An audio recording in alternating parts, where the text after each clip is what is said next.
Audio Jungle.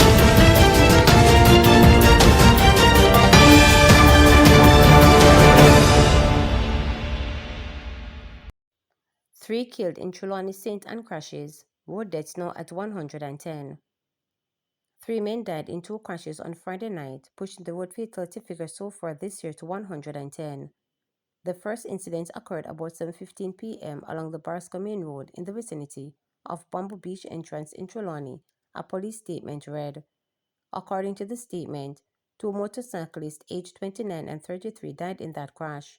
The collision involved a 2009 black Peterbilt tractor-trailer and a red 2024 Suzuki motor vehicle and four-wheel ATV motorcycles that have no registration plates affixed.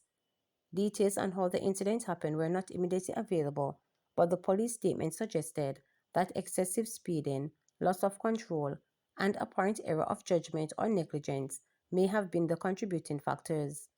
In the second incident, a 29-year-old welder died following a crash along the Edward Seaga Highway in St. Anne. He has been identified as Akeem Brooks of East Avenue, Greenwich Town, Kingston 13. According to police reports, around 8:40 p.m., Brooks was driving a 2013 Nissan Latio motor vehicle along a section of the roadway in Unity Valley when he reportedly lost control of the vehicle. The car overturned, and Brooks was said to have been thrown from it. He was taken to the St. Anne's Hospital where he was pronounced dead. A preliminary police report listed 3 possible causes of the crash: excessive speed, loss of control, and apparent error of judgment or negligence. The Monique police are investigating the matter. There have been 110 road deaths for the period January 1 to April 19, according to data from the Public Safety and Traffic Enforcement Branch of the Jamaica Constabulary Force. The figure is 19% lower than the number recorded for the similar period in 2024. Painter charged with murder of St. Mary pastor. A 47-year-old painter has been charged with murder following the chopping death of a 61-year-old pastor and farmer in Gale Springs, St. Mary on April 14.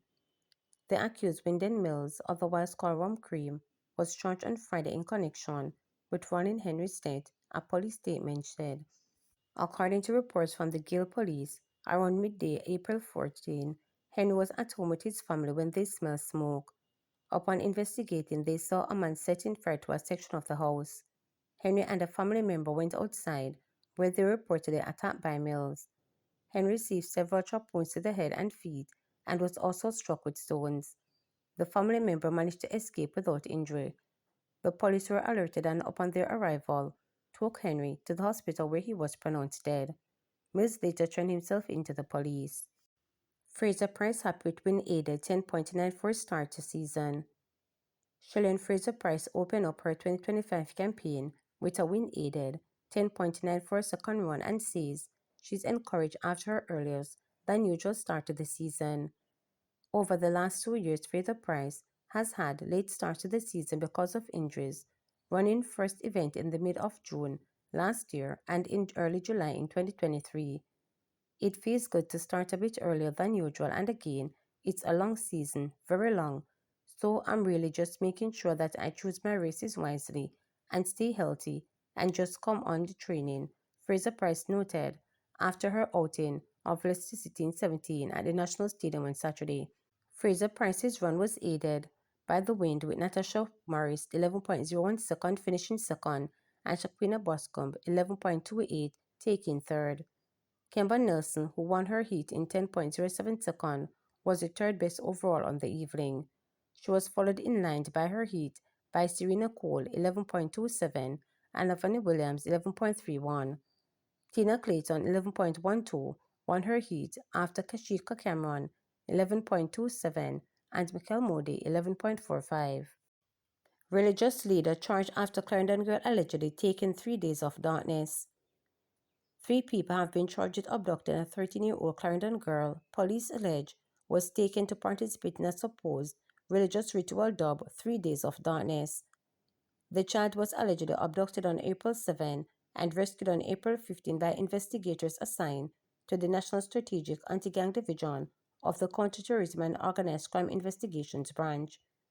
The accused have been identified as 60-year-old Byron Hunter, a welder and religious leader, 35-year-old Donna May Taylor, and 38-year-old Rashida Hunter, all of a Newarton address in St. Catherine. According to investigators, the teen was allegedly taken from her home in Four Parks without the knowledge or consent of her mother. A missing person report was filed, prompting an immediate investigation by NSAD detectives. The probe led police to a home in Newarton where the missing girl was found. Two other children were also discovered at the premises and were later found to be unregistered for school. The Clarendon teen was reportedly taken by the religious leader for a special upcoming event akin to 3 Days of Darkness.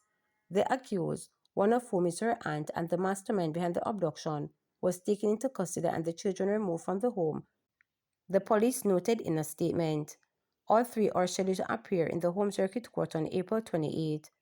The police are urging parents and guardians to exercise increased vigilance regarding the safety and welfare of their children and to be cautious of organizations, including those operating under the guise of religious groups that may promote beliefs or practices endangering children.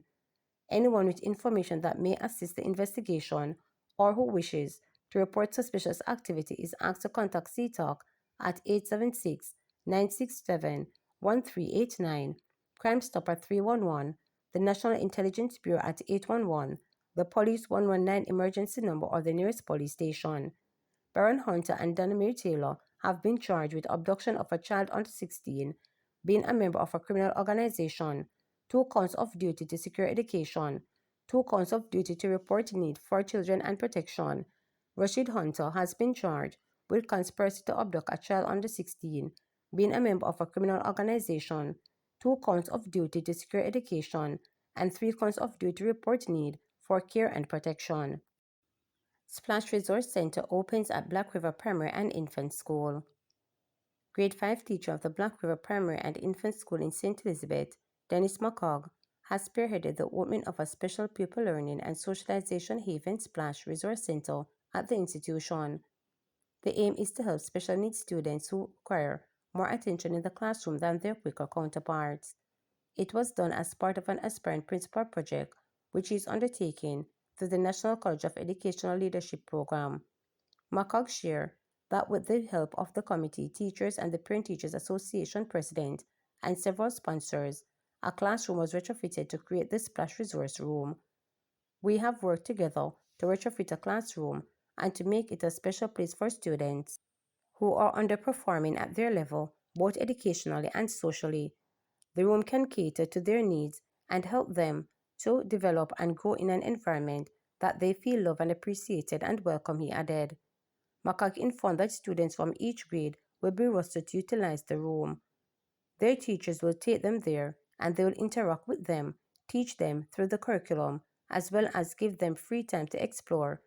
So grades 1, 3, and 5 will utilize the room in the first phase. In the second phase, we will take grades 2, 4, and 6, he explained. This initiative aims to assure students that no matter where they start, they can still matriculate.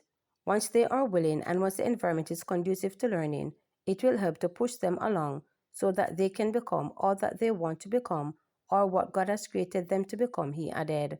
The passionate educator shared that he was a slow learner in the early years, and thanks to the teachers who believed in his abilities along the way, he was able to overcome. It was with this in mind that he was conceptualizing the resource room for students who may be struggling to keep up with their studies. He informed that students who have access to several books and educational games, and that later the splash room will be outfitted with computers so students can access the internet. For her part, Principal of Blackville Primary and Infant, Sharon White, noted that the room is a space where students can receive individualized support, explore their interests, and develop their skills. As principal, I would like to express my gratitude to the founder, Mr. McCogg, and his hardworking committee members, all the donors, the partners, the other stakeholders for their generous support in making this resource room a reality, she shared. As we officially open this facility, I invite you all to join us in exploring the endless possibilities it has to offer. Let us continue to work together to provide our students with the best possible education support, White added. To subscribe, like, share, and click the notification bell for daily updates.